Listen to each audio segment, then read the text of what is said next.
Lookism chapter 579। भले ही public को छोटा लगे, लेकिन इसके अंदर भर भर के चीजें डाली गई है। गो और जैगियोना के पास्ट का वाकया, हॉर्न स्वॉर्ड की हिस्ट्री और लेगेसी, और मास्टरमाइंड जेम्स ली का प्लान। जैसे हमेशा गो का मेन गोल होता है पैसा, लेकिन इस बार उसने जैगियोना की जैकेट पहनी है, जो एक सिंबल है लॉयल्टी और रिबेलियन का। लेकिन चलो एक बार को मान लेते हैं कि वो जैगियोना की वजह से यहाँ पर नहीं आया है, वो आया है हॉर्न स्वॉर्ड की वजह से। और हाँ, इस चैप्टर में हमने पैचोन वर्सेस गो की ये जो इंटेंस फाइट देखी, उसमें गो ने कुछ वैसे ही अटैक्स किए जो उसने हंट बाय गन आर्क के दौरान किए थे। लेकिन इन सब के बावजूद पैचोन ने न सिर्फ उसके अटैक्स को ब्लॉक किया, बल्कि उसको ये भी बोला कि तू वीक है। ऊपर से पैचोन की तरफ से गो को डैमेज भी अच्छा खासा पहुंचा है, लेकिन ऐसा डैमेज वो पहले भी सर्वाइव कर चुका है जब उसने टॉम ली से फाइट की थी। पर ये जो गो को वीक कहने वाली बात थी ना, वहीं से इस पूरे चैप्टर का रुख बदल जाता है। हमें कुछ टाइम पहले के फ्लैशबैक के अंदर जून गो के सीक्रेट फ्रेंड का अड्डा दिखाया जाता है, जहाँ पर आया होता है जेम्स ली। किस लिए और क्यों, ये हमें नहीं पता,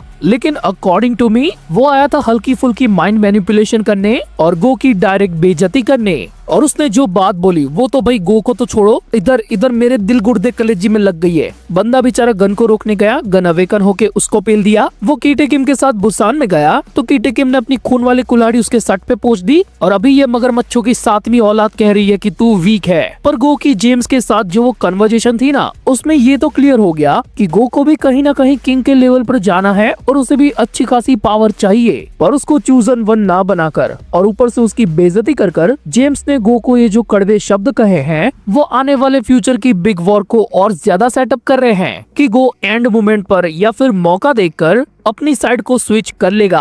अभी भले ही वो जेम्स ली वाले प्लान के साथ हो, लेकिन ये इंसल्ट आगे जाकर जेम्स को कहीं ना कहीं महंगी तो पड़ेगी। पर सच कहूँ तो मुझे नहीं लगता कि जेम्स ली इस बात से अनजान होगा। वो ऑलरेडी अपने टारगेट्स के कुछ कदम आगे चलता है। इस पूरे आर्क के दौरान हमने उसे अलग अलग जगहों पर देखा, कभी कीटे किम के साथ, कभी सरकारी मामू के साथ, और अभी गो के साथ। और गो की मुंह पर बेइज्जती करने के बाद भी कंट्रोल लेवल देख रहे हो उसका। मुझे जहाँ तक याद है तो ग्योलबेक ने एक बार कोशिश की थी गो को चैलेंज करने की, और उसके बाद उसके भाई बेसमेंट हल्क के साथ उसने क्या किया ये हम अच्छे तरीके से जानते हैं। एंड अभी मैंने जिस कंट्रोल की बात की वो कंट्रोल गो के बिहाफ में नहीं था, वो कंट्रोल मैंने कहा था जेम्स ली के बारे में कि इंटेंस सिचुएशन पर भी उसका कंट्रोल कितना है कि गो जैसा बंदा चुपचाप होकर उसकी बातें सुन रहा है। मे भी शायद उसकी कही गई मेजॉरिटी बातें सच है और गो सच में इतना वीक है कि जेम्स के ऐसा बोलने पर वो उसे भी नहीं हरा सकता।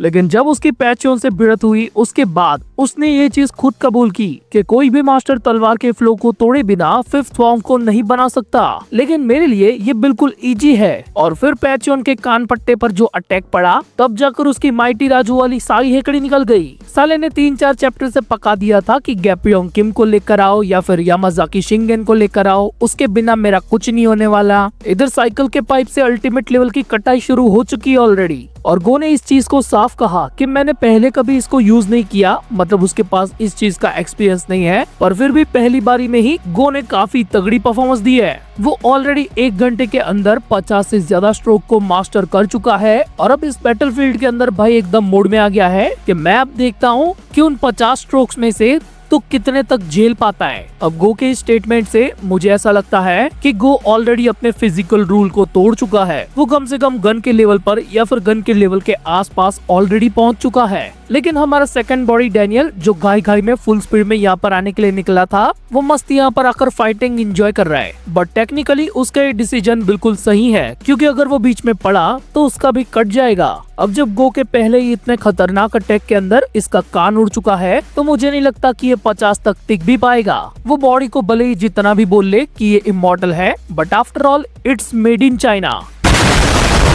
एक चीज निकल के खराब हुई मतलब पूरा सिस्टम बहुत ही जल्दी बिखर के खराब हो जाएगा और ये करेंगे पूरे कोरिया पर कब्जा। और अब सबसे खास वो डिटेल जो मुझे इस पूरे चैप्टर में सही नहीं लगी। फर्स्ट ऑफ ऑल, इंचियोन को बचाने वाला कोई इंचियोन वाला है ही नहीं। जहाँ तक हम लोगों ने देखा है तो पैचोन जो के सामने एक एक करके इंचियोन के सारे रेबल्स लड़ चुके हैं, बस यूजे शियोन को छोड़कर, अगर वो अच्छा इंसान है तो। और दूसरी बात कि जैगियोना ने अपनी जैकेट गो को बहुत सस्ते में ऐसे ही नहीं दे दी। आई मीन जितना बढ़ा चढ़ा कर इस कनेक्शन को ऐसे एस्टेब्लिश किया गया था, लेकिन इसके पीछे का रीजन तो काफी ज्यादा फुद्दू निकला। इससे अच्छा तो पीटीजे हमें कोई और रीजन प्रोवाइड कर देते जो गले से नीचे भी उतरे। मतलब ये तो वही बात हो गई कि अगर मेरे को किसी काम के अंदर जेम्स ली की मदद चाहिए और मेरे पास पैसे नहीं है तो मैं उसको अपना कच्चा ऑफर करूंगा कि ये देखो रूपा ब्रांड तशरीफ कवच, एक ऐसा कपड़ा जिसने मेरे परिवार के पुश्तैनी गोटों को संभाला है। क्या इतनी अच्छी डील कहीं पर मिलेगी तुम्हें? मतलब पूरे चैप्टर के दौरान गो की जो बेइज्जती हो रही है वो तो अलग, लेकिन ऊपर से युगांग हा की भी करवा दी। और मुझे नहीं लगता कि अब 1-2 चैप्टर से और ज्यादा खींचना चाहिए इस आर्क को, क्योंकि इस आर्क में शुरुआत से जितना भी हाइप अप किया जाता है कैरेक्टर्स को, उनकी अंत में उतनी ही गंदी हालत हो जाती है। नो डाउट इस आर्क की हर एक फाइट यूनिक और डिफरेंट है, लेकिन सही में पब्लिक को वो वाला मजा फील नहीं हो रहा जो बुसान के इवेंट्स के दौरान हुआ था। नो डाउट के ब्रूटलिज्म के मामले में ये उससे पीछे भी नहीं है, लेकिन कैरेक्टर्स की डेप्थ और उनके आर्क में उतना वजन फील ही नहीं हो रहा। ये स्पीड सर्कल इस पूरे आर्क में ना भी होता तो मुझे नहीं लगता कि किसी को कोई फर्क पड़ता भी। और ये जो 10,000 बंदों का लीडर ने 1000 बंदों का लीडर कब से करते हुए आ रहे हैं भाई, पिछले कितने चैप्टर से 500 बंदे भी नहीं दिखे पूरे। इधर उनके बॉस की ऐसी तैसी हो रही है और दूर दूर तक एक भी चिलगोजा मौजूद है ही नहीं। वो नूडल्स के बदले स्पीड सर्कल की जो लोग मदद करने आए थे वो सारे किंग्स पता नहीं कौन सी गली में घुस के गायब हो चुके हैं, वो उसके बाद कभी दिखे ही नहीं। मतलब इनसे ज्यादा लोग तो भाई यामाज़ाकी के बाथरूम में होते हैं। अब इन सारी रीजंस के चलते प्रेडिक्शन करे तो करे क्या? मे भी शायद ऐसा हो सकता है कि इस चैप्टर के अंदर जो हॉरेंग योद्धाओं की बात की गई है वो उनकी ब्लड लाइन से बिलोंग करता हुआ हो या फिर उसका मास्टर उस ब्लड लाइन से हो जिसकी लेगेसी को वो इस हॉरेंग स्वॉर्ड के जरिए कैरी करेगा। इसके अलावा मेरे पास अभी तो और कोई थियरी नहीं है, लेकिन आपके पास कोई प्रेडिक्शन थियरी वगैरह कुछ भी हो तो प्लीज कमेंट्स के अंदर शेयर करो, मैं रिप्लाई दूंगा। और अगर पॉसिबल हुआ भी तो हम सीधा उस पे वीडियो ही बना देंगे।